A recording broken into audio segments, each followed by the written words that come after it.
Chapitre 26. Suite des coquetteries que fit Don Quichotte dans la Sierra Morena pour l'amour de sa dame. Pour en revenir à notre chevalier à la triste figure, l'histoire raconte qu'ayant achevé ses sauts et ses culbutes, nu de la ceinture jusqu'aux pieds et vêtu de la tête jusqu'à la ceinture, et voyant que Sancho était parti sans vouloir assister à d'autres extravagances, il grimpa tout en haut d'un grand rocher. Et là, il se prit à réfléchir à un sujet qui avait bien souvent occupé ses pensées, sans qu'il soit jamais parvenu à se décider. C'était de savoir s'il lui convenait mieux d'imiter Roland dans ses folies furieuses ou Amadis dans ses folies mélancoliques. Se parlant à lui-même, il disait: si Roland fut aussi noble et valeureux chevalier qu'on le prétend, quoi d'étonnant à cela, puisqu'il était enchanté et savait qu'on ne pouvait le tuer qu'en lui enfonçant une grosse épingle sous la plante du pied. Or, il portait toujours des souliers à 7 semelles de fer. Mais toute sa magie ne lui servit à rien face à Bernard de Carpio, qui découvrit la feinte, et l'étouffa entre ses bras à Roncevaux.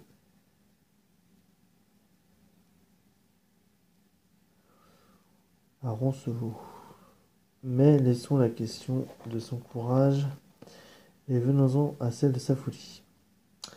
Car il est certain qu'il devint fou. Quand, en plus des indices qu'il avait trouvés à la fontaine, un berger lui confirma qu'Angélique avait fait plus de 2 fois la sieste avec Médor, un jeune mort aux cheveux crépus, page d'Agragnan. Si Roland crut véritablement que sa dame lui avait infligé pareil affront, il n'eut pas grand mérite à devenir fou. Mais moi, comment puis-je m'imiter dans ses folies, si je n'ai pas les mêmes raisons? Car j'oserais jurer que ma Dulcinée de Toboso n'a jamais vu de sa vie un mort en costume de son pays, et qu'elle est aujourd'hui aussi entière que le jour de sa naissance. Ce serait donc l'offenser gravement si, imaginant d'elle autre chose, je devenais fou, furieux à la manière de Roland. Je constate par contre qu'Amadis de Gaule, sans perdre la raison ni faire d'extravagance, acquit autant de réputation en amour que le plus comblé d'entre tous.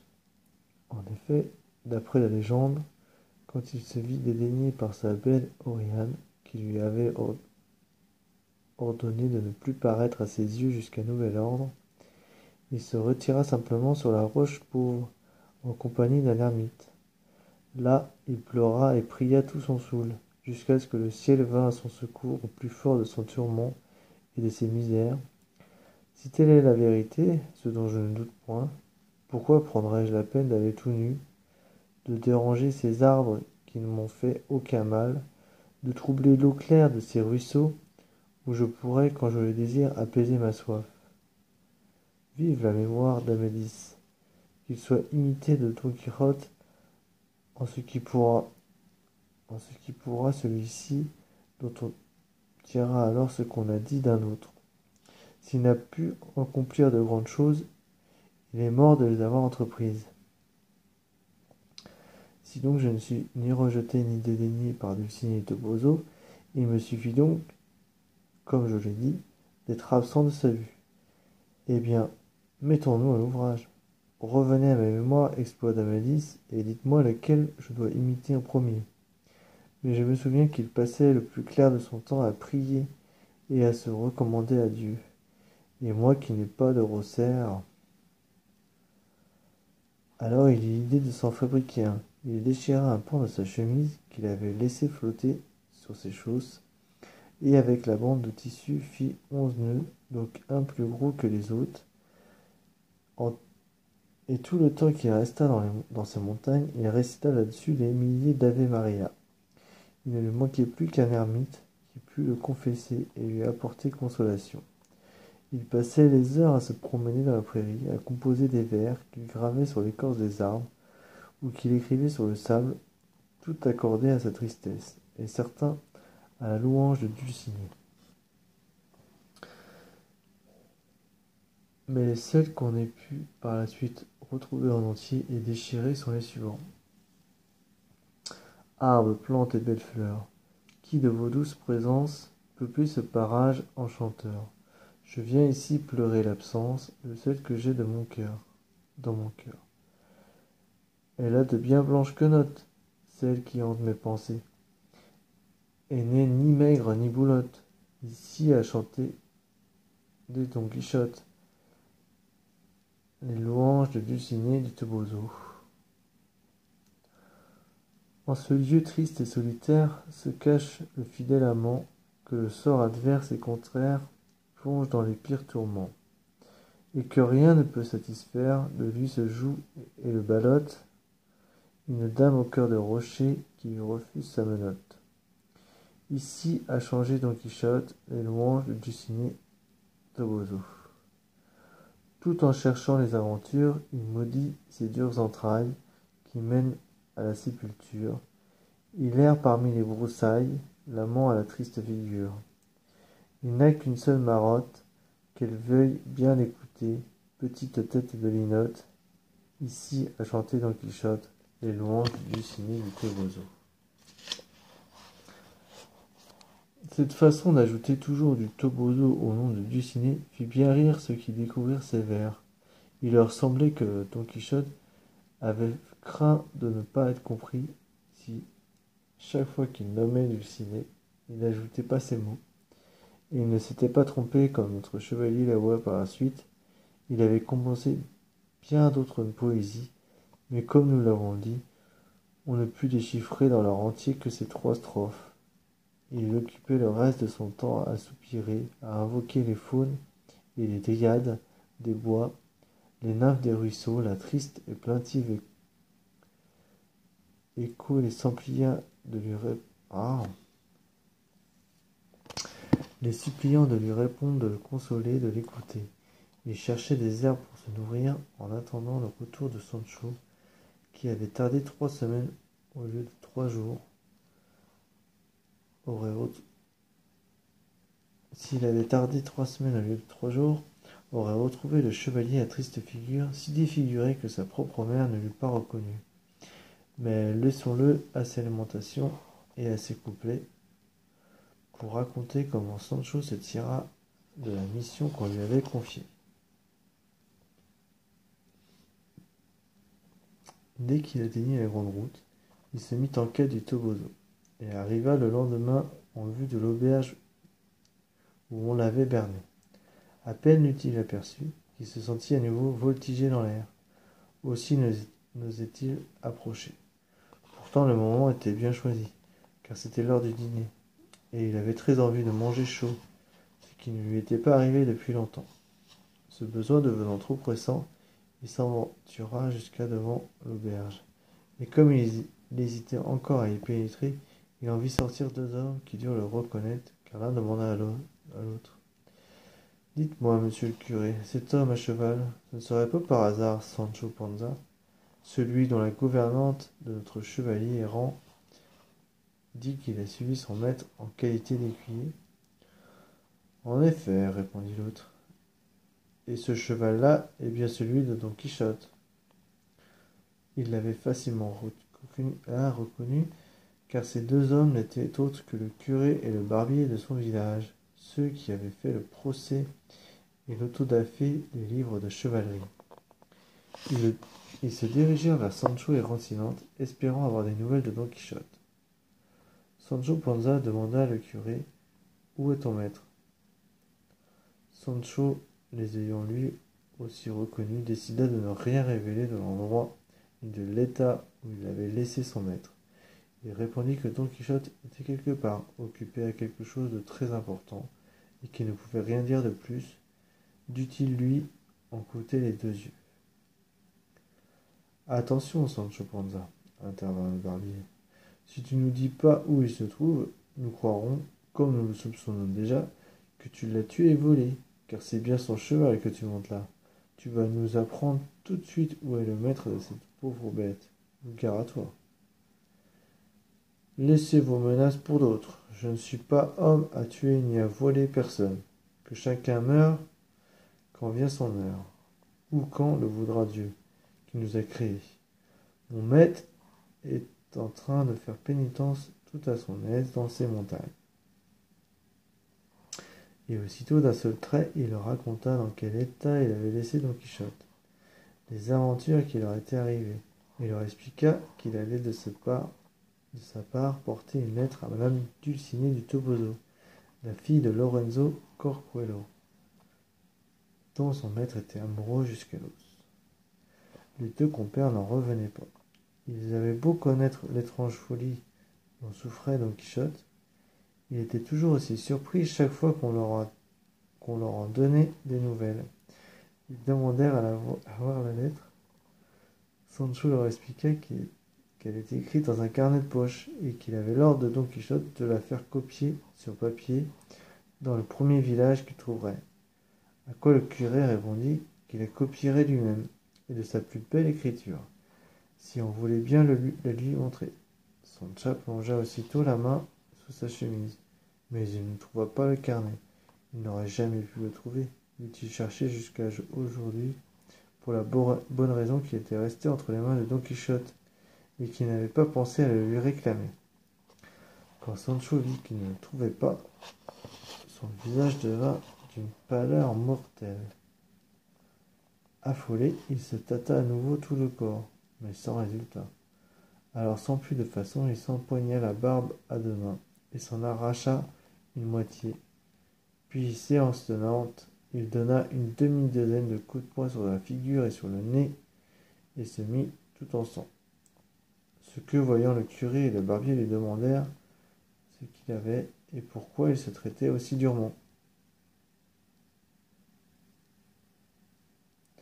Ce que j'ai, répondit Sancho, tout simplement que je viens de perdre, en l'espace d'un instant, pas même le temps de faire ouf, 3 anneaux, dont chacun valait bien un château. Comment cela? Demanda le barbier. J'ai perdu le carnet de poche où mon maître avait écrit la lettre pour Dulcinée, et aussi un engagement signé, dans lequel il dit que sa nièce doit me donner 3 anneaux, sur les 4 ou 5 qu'il a chez lui. Et il raconta aussi la perte de son bonnet. Le curé le consola et l'assura que dès qu'il trouverait son maître, il lui ferait donner confirmation de cet ordre, et réinscrire la donation sur papier, comme c'était la coutume, car celle qu'on faisait sur les carnets de poche n'était ni acceptée ni honorée. Consolé, Sancho déclara qu'en ce cas, il n'avait plus de soucis à se faire, parce que la lettre à Dulcinée, il l'avait presque entière dans sa mémoire, où il pourrait la ressortir, et quand on voudrait. Dis-la nous, Sancho, demanda le barbier. Nous la copierons ensuite. Sancho commença par se gratter la tête, pour raviver ce souvenir. Il se balança d'un pied sur l'autre, regardant tantôt le ciel, tantôt la lettre. Quand il fut rongé la moitié d'un bout de doigt devant son auditoire en suspens, il dit enfin: Par Dieu, monsieur le curé, que le diable m'emporte si je me souviens de cette lettre. Tout ce que je sais, c'est qu'elle commençait par haute et souterraine dame. Il ne pouvait pas y avoir souterraine, le reprit le barbier, mais plutôt surhumaine ou souveraine.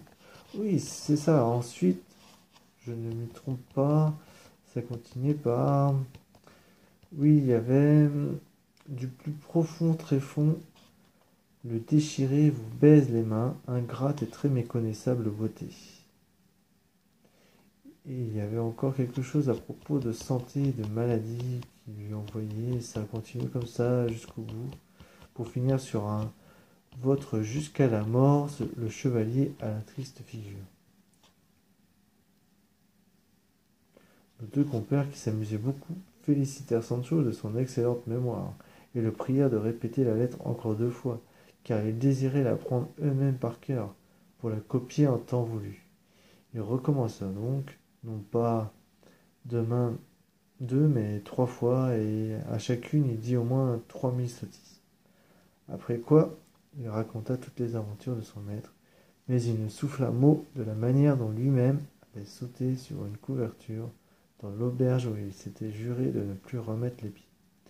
Il ajouta encore que s'il ramenait à son maître une réponse favorable de Madame Dulcinée du Toboso, celui-ci se mettrait aussitôt en quête d'aventure pour devenir empereur, ou au moins monarque, comme ils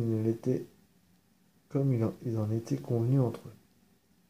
Ce qui serait chose facile pour Don Quichotte, vu sa vaillance et la force de son bras, et qu'une fois l'affaire réglée, son maître le marierait, parce qu'à ce moment-là, il serait veuf, ça ne faisait pas de doute. Et lui donnerait pour femme une suivante de l'impératrice, héritière d'un grand et riche état en terre ferme, parce qu'il ne voulait plus entendre parler d'archipel ni d'archi-rien du tout. Sancho disait cela avec une telle assurance en s'essuyant le nez de temps à autre que les deux hommes en étaient tout surpris. Ils pensèrent que la folie de Don Quichotte devait être contagieuse pour avoir détraqué le cerveau de ce pauvre homme. Ils ne prirent pas la peine de le détromper, pensant que, du moment que sa conscience n'était pas en danger, il valait mieux le laisser tranquille, sans compter qu'il avait grand plaisir à écouter ses sottises. Ils lui dirent de prier Dieu pour la santé de son maître, que c'était en effet possible et même faisable qu'il devint avec le temps empereur, ou tout du moins archevêque, ou quelque chose de ce genre. J'aime bien savoir, monsieur, dit Sancho, si les choses tournaient de telle manière qu'au lieu de devenir empereur, il prenait à mon maître l'envie de se faire archevêque, ce que les archevêques errants donnent à leur écuyer. Il leur donne un bénéfice mineur, avec ou sans cure, ou bien une charge de sacristain, ce qui leur rapporte une grosse rente fixe, sans compter la casuelle au moins aussi importante. Mais je suppose que l'écuyer ne peut pas être marié, et qu'il doit au moins savoir servir la messe. Et moi qui ai femme et enfant, et qui ne connais pas la première lettre de l'alphabet, qu'est-ce que je vais devenir si mon maître se met en tête de se faire archevêque au lieu d'empereur, comme c'est l'habitude chez les chevaliers errants? Ne t'en fais pas, Sancho, dit le barbier. Nous lui parlerons et nous lui conseillerons. Nous en ferons même un cas de conscience, de se faire empereur plutôt qu'archevêque. D'ailleurs, ce sera pour lui plus facile, car il est plus vaillant que savant. C'est bien ce que je pense. Pourtant, je dois reconnaître qu'il a des dispositions pour tout. Quant à moi, je vais prier le bon Dieu qu'il envoie mon maître là où il sera le mieux à son affaire, et il pourra me distribuer le plus de récompenses. C'est parler en homme sage et agir en bon chrétien, dit le curé. Mais pour l'instant, ce qui importe, c'est de trouver le moyen de délivrer ton maître de cette pénitence qu'il s'inflige inutilement. Et pour y réfléchir tout à notre aise, et aussi pour dîner, car c'est l'heure, nous ferions bien d'entrer dans l'auberge. Sancho dit qu'il préférerait les attendre dehors, et qu'il leur expliquerait pourquoi plus tard, mais qu'il les prierait de lui apporter quelque chose de chaud à manger et de ne pas oublier l'orge pour Rocinante. Ils entrèrent donc en le laissant là, peu après. Le barbier lui apporta son dîner. Pendant le repas, les deux amis se concertèrent sur la manière de parvenir à leur fin. Et il vint au curé une idée qui correspondait à la fois au goût de Don Quichotte et à leur intention de le ramener chez lui. Et voici ce qu'il proposa au barbier. Lui-même s'habillerait en mademoiselle errante, tandis que maître Nicolas serait son possible pour se changer en écuyer. Ainsi accoutrés, ils iraient se présenter devant leur ami. Le curé, feignant d'être une jeune fille affligée et sans protection, celle-ci demanderait à Don Quichotte une faveur qu'en chevalier errant imbu de ses pouvoirs, il ne pourrait manquer de lui accorder. Elle le prierait de le suivre afin de venger une offense que lui aurait infligée un chevalier félon, et le supplierait par ailleurs de lui permettre de ne pas lever son masque, et de ne lui poser aucune question, tant qu'il ne lui aurait pas fait justice de cette félonie. Le curé était certain que, en s'y prenant de la sorte, Il obtiendrait de Don Quichotte tout ce qu'il voudrait. Il le sortirait de ces montagnes, il le ramènerait dans son village, où il trouverait bien un moyen de le guérir de son étrange folie.